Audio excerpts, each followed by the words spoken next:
I'm here today to talk about the new Asian Hate Crimes Task Force. During the coronavirus pandemic starting in March, New York City experienced 21 anti-Asian hate crimes.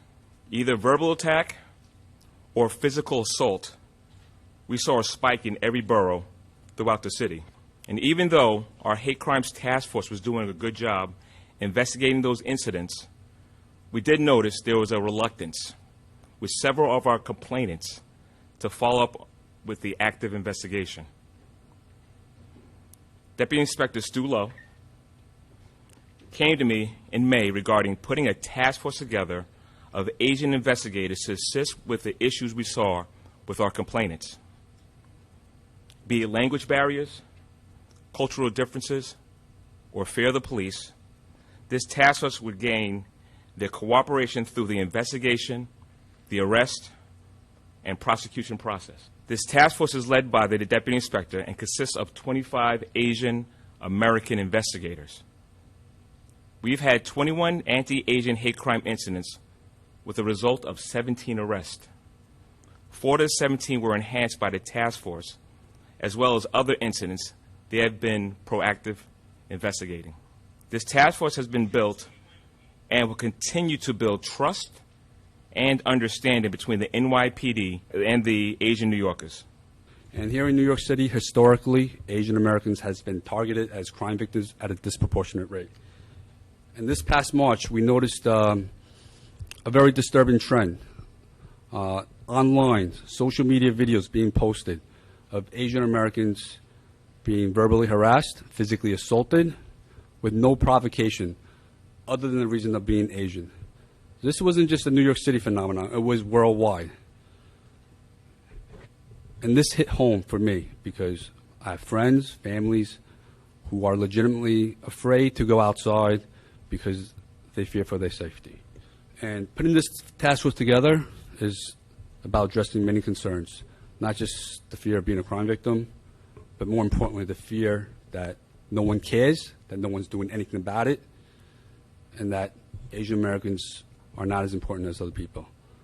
I'm here to say without question with this task force that we do care and that the NYPD is doing everything they can for the Asian American community in this regards.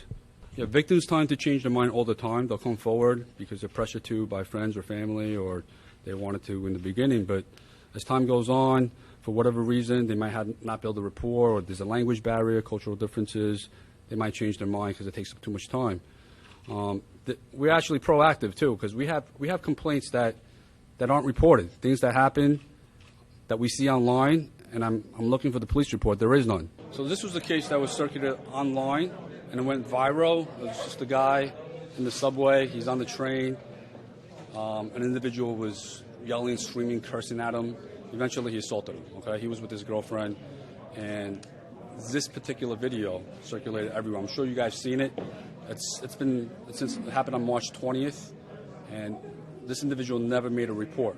Okay, it came to my attention through friends and family. Like, look at this. What is being done about this? Questioning me. Like, so I looked into it. There was no report done. We were able to track the guy down through social media, and Hate Crime Task Force went out there to try to speak to him. He wouldn't speak to Hate Crime Task Force. They tried calling. They did everything they can. They did a great job, but he was unresponsive to Hate Crime Task Force. So Danny was the investigator I sent out, and he did a great job. He was able to break through the barrier and interview the victim, and we got an arrest from him. We went to a house. At the beginning, the landlord, who is the relative of the victim, that refused to let us speak to the victim. So I told him, just give me one chance. Let me speak to her. If he refused, then we just leave. So the victim and the girlfriend came out. We pretty much told them there's no coincidence 2 Asian detectives come knock on the door. That showed the city cares and this department cares. So after we were able to convince them, next day we went back, we did a double-blind photo array, passed on to the case detective, and then they were able to make an arrest out of it. And then during the course, that communication through the district attorney's office and the Hate Crime Task Force detective, I was able to link them up as well, and the case went through and was fully prosecuted.